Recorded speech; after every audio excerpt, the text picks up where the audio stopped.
से 61 समाज के समाजवादी प्रतिरूप के विकास की दृष्टि से देश की दूसरी पंचवर्षीय योजना तैयार की गई थी। इस योजना में राष्ट्रीय आय को 25% तथा प्रति व्यक्ति आय को 11% बढ़ाने का लक्ष्य रखा गया था। इस योजना के अंत में राष्ट्रीय आय में 19.5% तथा प्रति व्यक्ति आय में 7.8% की वृद्धि हुई। देश के आर्थिक विकास को मजबूत बनाने के लिए इस योजना अवधि में आधारभूत एवं भारी उद्योगों के विकास पर जोर दिया गया। औद्योगिक एवं उत्खनन खंड में निवेश को पहले पंचवर्षीय योजना की अपेक्षा दुगना कर दिया गया। औद्योगिक नियोजन में लौह एवं इस्पात उद्योग, भारी इंजीनियरिंग उद्योग, लिग्नाइट परियोजना तथा उर्वरक उद्योगों को बढ़ाया गया। इस योजना में भी 3 लौह एवं इस्पात कारखाने भिलाई जो कि अब छत्तीसगढ़ हो गए,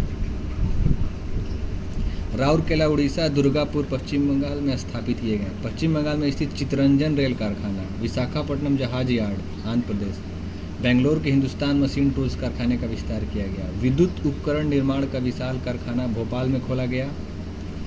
नांगल पंजाब तथा राउरकेला में 2 उर्वरक कारखाने स्थापित किए गए। चूँकि अवस्थापना का विकास औद्योगिक विकास हेतु अति आवश्यक है, इसलिए यातायात एवं संचार पर अत्यधिक ध्यान दिया गया। इस योजना में निजी खंड की अपेक्षा सार्वजनिक खंड के विकास पर अधिक जोर दिया गया।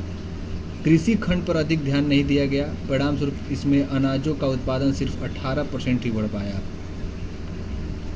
योजना आयोग ने इस बात को स्वीकारा है कि सिंचाई के विस्तार, उन्नत किस्म के बीजों और उर्वरकों पर समुचित ध्यान न देने से कृषि खंड में अधिक वृद्धि नहीं हो पाई। द्वितीय योजना में सार्वजनिक खंड पर अधिक ध्यान दिया गया, जिसके फलस्वरूप कई राजकीय कॉरपोरेशन सार्वजनिक खंड की इकाई में बदल दिए गए। इनके मैनेजर अयोग्य और अनुभवहीन थे। इस कारण अधिकांश सार्वजनिक खंड की इकाइयाँ घाटे में चलने लगी।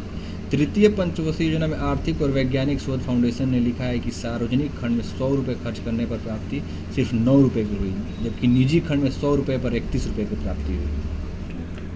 तृतीय पंचवर्षीय योजना 1961 से 66। इस योजना अवधि में राष्ट्रीय आय को 30% बढ़ाने का लक्ष्य रखा गया। खाद्यान्नों के उत्पादन में आत्मनिर्भरता की बात कही गई।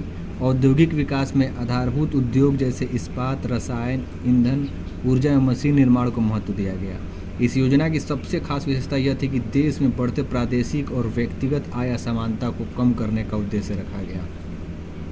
यदि इस योजना की उपलब्धियों पर ध्यान दिया जाए तो यह पता चलता है कि उपलब्धियों की दृष्टि से योजना काफ़ी निरुत्साही रही। राष्ट्रीय आय में सिर्फ 10% की वृद्धि हुई, जबकि प्रति व्यक्ति आय लगभग स्थिर रही। योजना आयोग ने इस योजना को असामान्य कहा।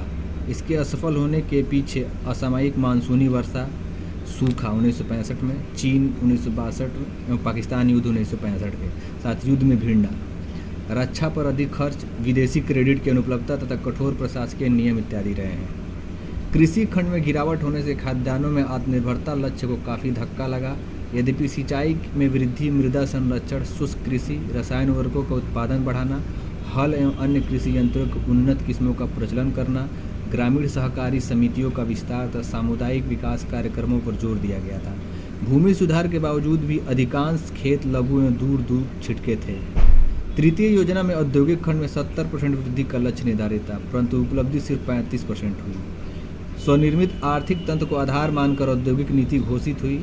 इसका उद्देश्य यह था कि बाद में चलकर यह कृषि और औद्योगिक वृद्धि में सहायक होगा।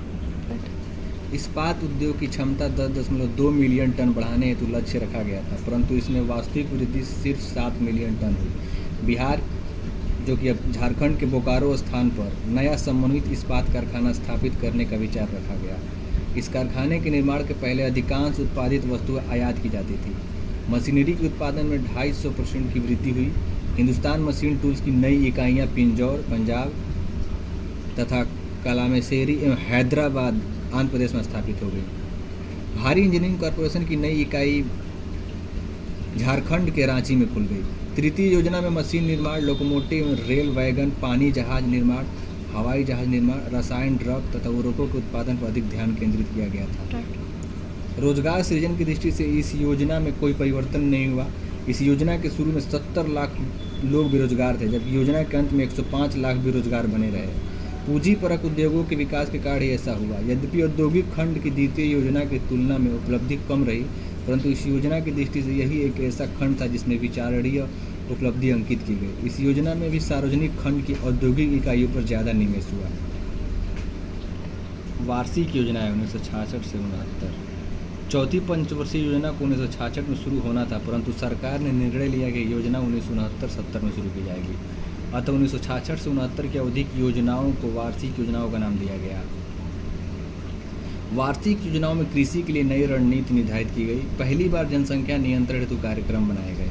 कृषि की नई रणनीति के तहत अधिक उत्पादन देने वाले उन्नत किस्म के बीजों के उत्पादन एवं आपूर्ति, किसानों को कृषि ऋण की सुविधा, किसानों को वैज्ञानिक तकनीकों की जानकारी प्रदान करना, डीजल एवं इलेक्ट्रिक पंप की सहायता एवं गौड़ सिंचाई में वृद्धि तथा उर्वरकों के प्रयोग में वृद्धि पर बल दिया गया। इस योजना में स्वदेशी उत्पादन क्षमता को बढ़ाने पर भी ध्यान केंद्रित किया गया।